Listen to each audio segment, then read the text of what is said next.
முன்னாள் அமைச்சர் பொன்முடி அவர்களின் மேல்முறையீடு வழக்கில் தற்பொழுது உச்சநீதிமன்றத்தில் வழக்கு போட்டிருக்காங்க. அந்த வழக்கினை அடுத்து திமுக வழக்கறிஞர் இளங்கோ அவர்கள் என்ன பண்ணியிருக்காங்கன்னா, அமைச்சர் பொன்முடிக்கு எதிராக பொய்யான சாட்சியை தயார் செய்துள்ளதாகவும் அதனை நீதிமன்றத்தில் தாக்கல் செய்யப்பட்டு அதன் மூலியமாக அமைச்சர் பொன்முடி அவர்களை வெளியே எடுப்பதற்காக புதிய திட்டத்தை தீட்டி வந்ததாகவும் தற்பொழுது தகவல் கிடைச்சிருக்கு.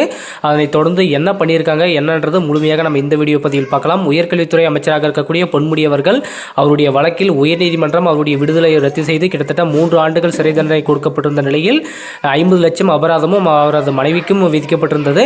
அதனைத் தொடர்ந்து 30 நாட்களுக்கு உங்களுக்கு டைம் தர, அந்த 30 நாட்களுக்குள்ள உங்களுக்கு மேலே இருக்க தண்டனை நீங்கள் உங்களால் முடிஞ்ச நிரூபித்து நீங்கள் இது பண்ணிக்கோங்க. அப்படி இல்லாத பட்சத்தில் கண்டிப்பாக இந்த வழக்கில் நீங்கள் என்னமே பண்ண முடியாது. அடுத்த கட்டமாக 30 நாட்கள் கழிந்த பிறகு உங்களை கைது செய்வதற்கான அனைத்து நடவடிக்கையுமே கீழ்மை நீதிமன்றம் எடுக்கும் என உயர்நீதிமன்ற நீதிபதியாக இருக்கக்கூடிய ஜெயச்சந்திரன் அவர்கள் அதிரடியாக இந்த தீர்ப்பை கொடுத்தாங்க.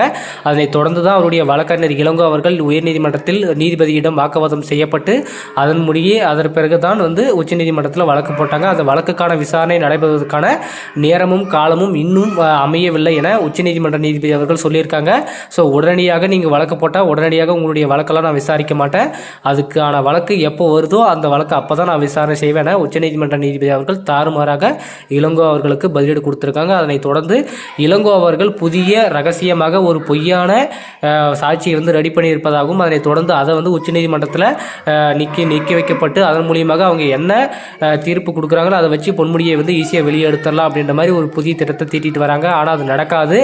எல்லா முறையிலுமே சரியான முறையில் உச்சநீதிமன்றத்தில் தரமான வாக்குமூலம் இருந்தால் மட்டுமே அமைச்சர் பொன்முடி அவர்கள் வெளியே வருவதற்கான சாத்தியமே தவிர அது வரைக்கும் பொன்முடி அவர்கள் இந்த தண்டனையிலிருந்து வெளியேறுவதற்கான வாய்ப்பு 100% குறைவு அப்படின்ற மாதிரி தான் அரசியல் வட்டாரத்தில் பேசப்பட்டு வந்துட்டு இருக்காங்க. ஏற்கனவே அவருடைய வழக்கு வேலூர் நீதிமன்றத்தில் விசாரணை போயிட்டு இருந்துச்சு. பொய்யான சாட்சிகளை வைத்து தான் அமைச்சர் பொன்முடி அவர்கள் வெளியே வந்திருக்காரு என நிரூபித்து உச்சநீதிமன்றத்திலிருந்து உயர்நீதிமன்றம் ஒரு அதிரடியான தீர்ப்பு கொடுத்தாங்க. அதுதான் இந்த வழக்கில் அவருடைய விடுதலை ரத்து செய்கிறோம் அப்படின்னு சொன்னார்.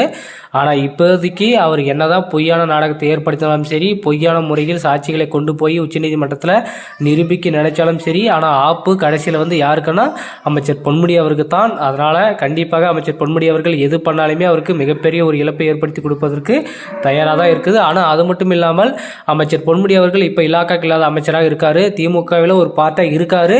ஒருவேளை அவர் உச்சநீதிமன்றத்தில் தோல்வி அடைந்து விட்டால் கண்டிப்பாக அவருடைய பதவிகள், எம்எல்ஏ பதவி, திமுகவில் இவ்வளவு நாள் பயணித்த அனைத்து மரியாதைகளும் போய்விடும். கண்டிப்பாக அப்படிதான் நடக்க போகுது அமைச்சர் பொன்முடிக்கு. செந்தில் பாலாஜி இது வரைக்குமே இலாக்காக்கு இல்லாத அமைச்சராக தான் இருக்காரு. ஆனால் அவருக்கு இன்னும் வரைக்குமே தண்டனை கொடுக்கல, இது வரைக்குமே நீதிமன்ற காவல் தான் இருக்காரு. ஆனால் அமைச்சர் பொன்முடி அவர்களுக்கு நீதிமன்ற காவலாம் கிடையாது, உடனடியாக தண்டனையும் கொடுத்துட்டாங்க. அந்த தண்டனையை நிறைவேற்றுவதற்கு தான் இந்த 30 நாள் அவகாசம் கொடுத்துருக்காங்களே தவிர ஆனால் அந்த தண்டனையெல்லாம் நிறுத்தி வைக்கல. ஸோ கண்டிப்பாக அமைச்சர் பொன்முடி அவர்களின் வழக்கில் மிக பெரும் அதிர்ச்சியை உச்சநீதிமன்றம் கொடுப்போம் என்றதை நம்ம எதிர்பார்க்கலாம் மக்களே. தற்பொழுது அமைச்சர் பொன்முடி வழக்கில் அவருடைய வழக்கறிஞர் பொய்யான முறையில் சாட்சிகளை தயார் செய்துள்ளதையும் இது பற்றி உங்களுடைய கருத்துக்கள் என்னன்றதை மறக்காம கமெண்ட்ல சொல்லுங்க.